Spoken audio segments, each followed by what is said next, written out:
Hello everyone, welcome back to Sankala YouTube channel. So ಎಲ್ಲರೂ ಮನೆಯಲ್ಲೂ ಇಡ್ಲಿ ಮಾಡಿದಾಗ ಒಂದು ಸ್ವಲ್ಪನಾದರೂ ಉಳಿಯುತ್ತೆ. ಸೊ ಉಳಿದಿರೋ ಇಡ್ಲಿನ ಯಾವ ಥರ ತಿನ್ನೋದು ಅಥವಾ ಯಾವ ಥರ ಚೆನ್ನಾಗಿರೋ ರೆಸಿಪಿನ ಅದರಿಂದ ಮಾಡ್ಕೊಂಡು ತಿನ್ಬೋದು ಅಂತ ಹೇಳ್ಬಿಟ್ಟು ಈ ವಿಡಿಯೋ ಮುಖಾಂತರ ತೋರಿಸ್ಕೊಡ್ತೀನಿ. ಸೊ ಯಾರಾದರೂ ಹೊಸದಾಗಿ ಚಾನಲ್ ನೋಡ್ತಾ ಇದ್ದರೆ ಸಬ್ಸ್ಕ್ರೈಬ್ ಮಾಡ್ಕೊಳ್ಳಿ ಅಂತ ಹೇಳ್ತಾ ರೆಸಿಪಿನ ಸ್ಟಾರ್ಟ್ ಮಾಡ್ತಾಯಿದ್ದೀನಿ. ಸೊ ನಮ್ಮ ಮನೆಯಲ್ಲೂ ಇಡ್ಲಿ ಮಾಡಿದಾಗ ಇಡ್ಲಿ ಮಿಕ್ಕಿತ್ತು. ಸೊ ಆ ಮಿಕ್ಕಿರೋ ಇಡ್ಲಿನ ನಾನು ಒಂದು ಡಿಶ್ನ ಮಾಡ್ತಾಯಿದ್ದೀನಿ. ಸೊ ಈ ಇಡ್ಲಿನ ನೀಟಾಗಿ ನಾನು ಕಟ್ ಮಾಡ್ಕೊಂಡಿದ್ದೀನಿ ಪೀಸ್ ಆಗಿಬಿಟ್ಟು. ಈ ಇಡ್ಲಿಗೆ ನಾವು ಕಟ್ ಮಾಡಿ ಇಟ್ಕೊಂಡಿರೋಂಥ ಈರುಳ್ಳಿ, ಮೆಣಸಿನ್ಕಾಯಿ, ಕರಿಬೇವಿನ ಎಲೆ, ಕೊತ್ತಂಬರಿ ಸೊಪ್ಪು ಮತ್ತು ಟೊಮ್ಯಾಟೊ. ಸೊ ಇಷ್ಟು ಇಂಗ್ರೀಡಿಯೆಂಟ್ಸ್ ಯೂಸ್ ಮಾಡ್ಕೊಂಡ್ಬಿಟ್ಟು ಮಸಾಲ ಇಡ್ಲಿ ರೆಸಿಪಿನ ನಾನು ರೆಡಿ ಮಾಡ್ತಾಯಿದ್ದೀನಿ. ಸೊ ನೋಡ್ತಾ ಇರ್ಬೋದು, ಇಲ್ಲಿ ನಾನು ಗ್ಯಾಸ್ನ ಆನ್ ಮಾಡಿಬಿಟ್ಟು ಕಡಾಯಿನ ಇಟ್ಟಿದ್ದೀನಿ. ಆ ಕಡಾಯಿ ಬಿಸಿ ಆದ ನಂತರ ಅದಕ್ಕೆ ಎಣ್ಣೆನ ಹಾಕ್ಕೊಳ್ತಾ ಇದ್ದೀನಿ. ಸೊ ಎಣ್ಣೆ ಬಿಸಿ ಆದ ನಂತರ ಅದಕ್ಕೆ ನಾವು 1 ಟೇಬಲ್ ಸ್ಪೂನ್ ಸಾಸಿವೆ, ಆಮೇಲೆ 1 ಟೇಬಲ್ ಸ್ಪೂನ್ ಜೀರಿಗೆನ ಹಾಕ್ಕೊಳ್ಳೋಣ. ಸೊ ಜೀರಿಗೆ ಮತ್ತು ಸಾಸಿವೆ ಚೆನ್ನಾಗಿ ಫ್ರೈ ಆದ ನಂತರ ಅದಕ್ಕೆ ನಾವು ಕಟ್ ಮಾಡಿ ಇಟ್ಕೊಂಡಿರೋಂತಹ ಮೆಣಸಿನ್ಕಾಯಿ, ಈರುಳ್ಳಿ, ಆಮೇಲೆ ಕರಿಬೇವಿನ ಎಲೆನೂ ಸಹ ಹಾಕ್ಕೊಳ್ಳೋಣ. ಸೊ ಇದೆಲ್ಲ ಹಾಕ್ಬಿಟ್ಟು ಚೆನ್ನಾಗಿ ಮಿಕ್ಸ್ ಮಾಡ್ಕೊಳ್ಳೋಣ. ಸೊ ಈರುಳ್ಳಿ ಚೆನ್ನಾಗಿ ಎಣ್ಣೆ ಒಳಗಡೆ ಫ್ರೈ ಆಗಬೇಕು. ಈರುಳ್ಳಿ ಎಲ್ಲ ನೀಟಾಗಿ ಫ್ರೈ ಆಗಿಬಿಟ್ಟು ಅದು ಬ್ರೌನ್ ಕಲರು ಬರೋವರೆಗೂ ನಾವು ಫ್ರೈ ಮಾಡ್ಕೊಳ್ಬೇಕು. ಸೊ ನೋಡ್ತಾ ಇದ್ದೀರಲ್ವ ಯಾವ ಥರ ಫ್ರೈ ಆಗ್ತಾಯಿದೆ ಅಂತ ಹೇಳ್ಬಿಟ್ಟು. ಈರುಳ್ಳಿ ಎಲ್ಲ ಫ್ರೈ ಆದ ನಂತರ ಅದಕ್ಕೆ ನಾವು ಕಟ್ ಮಾಡಿ ಇಟ್ಕೊಂಡಿರೋಂಥ ಟೊಮ್ಯಾಟೋನ ಆ್ಯಡ್ ಮಾಡ್ಕೊಳ್ಳೋಣ.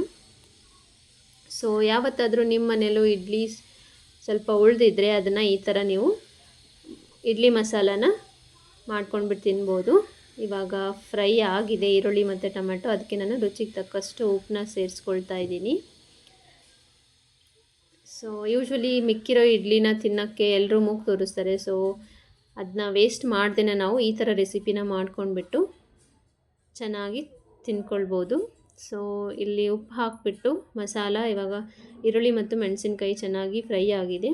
ಈ ಫ್ರೈ ಆಗಿರೋ ಒಗ್ಗರಣೆಗೆ ನಾವು 1 ಟೇಬಲ್ ಸ್ಪೂನ್ ಅರಿಶಿಣ, ಆಮೇಲೆ 2 ರಿಂದ 3 ಟೇಬಲ್ ಸ್ಪೂನ್ ಖಾರದ ಪುಡಿ, ನಿಮಗೆ ಎಷ್ಟು ರುಚಿ ಖಾರ ಬೇಕೋ ಅಷ್ಟು ಹಾಕ್ಕೊಳ್ಳಿ. ಆಮೇಲೆ ಒಂದು ಸ್ವಲ್ಪ ಎಕ್ಸ್ಟ್ರಾ ಟೇಸ್ಟ್ ಇರಲಿ ಅಂತ ಹೇಳ್ಬಿಟ್ಟು ನಾನು ಧನಿಯಾ ಪುಡಿನ ಯೂಸ್ ಮಾಡಿದ್ದೀನಿ. ಸೊ ಇವಾಗ ಎಣ್ಣೆಯಲ್ಲಿ ಚೆನ್ನಾಗಿ ಮಸಾಲ ಬೆರೆತಿದೆ. ಇದೆಲ್ಲ ಕಲ್ತಾದ ನಂತರ ಇದಕ್ಕೆ ನಾವು ಚಿಕ್ಕದಾಗಿ ಕಟ್ ಮಾಡಿಟ್ಕೊಂಡಿರೋ ಅಂಥ ಇಡ್ಲಿನ ಸೇರಿಸ್ಕೊಳ್ಳೋಣ. ಸೊ ಇಡ್ಲಿ ಚೆನ್ನಾಗಿ ಸೇರಿಸ್ಕೊಂಡ್ಬಿಟ್ಟು ಮಸಾಲ ಜೊತೆ ಚೆನ್ನಾಗಿ ಬೆರಿಬೇಕದು. ಸೊ ಇಲ್ಲಿ ನೋಡ್ತಾ ಇದ್ದೀರಲ್ವ, ಇಡ್ಲಿ ಸೇರಿಸಾದ ನಂತರ ಇದನ್ನ ಚೆನ್ನಾಗಿ ಮಿಕ್ಸ್ ಮಾಡ್ಕೊಳ್ಬೇಕು. ಸೊ ಇದು ಮಿಕ್ಸ್ ಮಾಡ್ಕೊಂಡಾಗ ಮಾತ್ರ ಇಡ್ಲಿ ಜೊತೆ ಮಸಾಲದು ಖಾರ ಉಪ್ಪು ಎಲ್ಲ ಬೆರೆದಾಗ ಮಾತ್ರ ತಿನ್ನೋಕ್ಕೆ ರುಚಿಯಾಗಿರುತ್ತೆ. ಸೊ ಯಾವತ್ತಾದರೂ ಲೆಫ್ಟ್ ಓವರ್ ಇಡ್ಲಿ ಇದ್ದರೆ ನೀವು ಮನೆಯಲ್ಲಿ ಕ್ವಿಕ್ಕಾಗಿ ಈ ಥರ ರೆಸಿಪಿನ ಮಾಡ್ಕೊಂಡ್ಬಿಟ್ಟು ತಿನ್ನಿ, ತುಂಬಾ ಟೇಸ್ಟಿಯಾಗಿರುತ್ತೆ. ಸೊ ಆಮೇಲೆ ಮಾಡೋದು ಸಹ ತುಂಬಾ ಈಸಿ. ಹೋಪ್ ನಿಮಗೆ ಈ ಲೆಫ್ಟ್ ಓವರ್ ಇಡ್ಲಿಯಿಂದ ಮಾಡಿರೋಂಥ ರೆಸಿಪಿ ಇಷ್ಟ ಆಯಿತು ಅಂದ್ಕೊಳ್ತೀನಿ. ಇದಕ್ಕೆ ನಾನು ಗಾರ್ನಿಷಿಂಗ್ ಅಂತ ಹೇಳಿಬಿಟ್ಟು ಕೊತ್ತಂಬರಿ ಸೊಪ್ಪನ್ನ ಹಾಕ್ಕೊಳ್ತಾ ಇದ್ದೀನಿ. ಸೊ ನೀವು ನಿಮ್ಮ ಮನೇಲಿ ಯಾವತ್ತಾದರೂ ಇಡ್ಲಿ ಉಳಿದಿದ್ರೆ ಈ ಥರ ಡಿಶ್ನ ಮಾಡ್ಕೊಂಡ್ಬಿಟ್ಟು ತಿನ್ನಿ ಅಂತ ಹೇಳ್ಕೊಂಡು, ಸೊ ಇವಾಗ ರುಚಿಯಾದಂತಹ ಪ್ಲೇನ್ ಇಡ್ಲಿಯಿಂದ ಮಸಾಲ ಇಡ್ಲಿದು ರೆಸಿಪಿ ರೆಡಿಯಾಗಿದೆ. ಅದನ್ನ ನಾವು ಯಾವುದಾದ್ರೂ ಚಟ್ನಿ ಜೊತೆನೂ ತಿನ್ಬೋದು, ಇಲ್ಲಾಂದರೆ ಸಾಂಬಾರು ಜೊತೆನೂ ತಿನ್ಬೋದು. ಸೊ ನಾನಿದು ಮಸಾಲೆ ಇಡ್ಲಿನ ಸಾಂಬಾರು ಜೊತೆ ಸರ್ವ್ ಮಾಡ್ತಾಯಿದ್ದೀನಿ. ಹೋಪ್ ನಿಮಗೆ ಈ ಮಸಾಲೆ idli recipe, left over masala idli recipe ಇಷ್ಟ ಆಯಿತು ಅಂತ ಅಂದ್ಕೊಳ್ತೀನಿ.